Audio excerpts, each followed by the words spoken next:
რუბრიკა მოენატრათ ია დადის სხვადასხვა რესტორანში ცეცხლავს საჭმელს და მერე თავის აზრს ამბობს. აუცილებლად ვიზამ და რა თქმა უნდა ეხლაც მშიერი ვარ და ქათმის მწვადს ველოდებისად რა თქმა უნდა მასპინძელოში ეს არ არის ფასიანი რეკლამა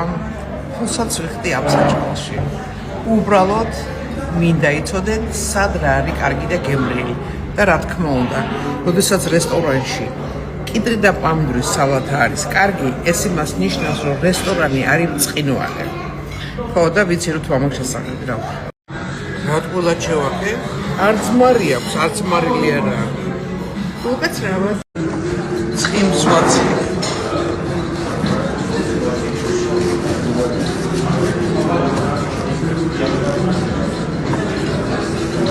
ანუ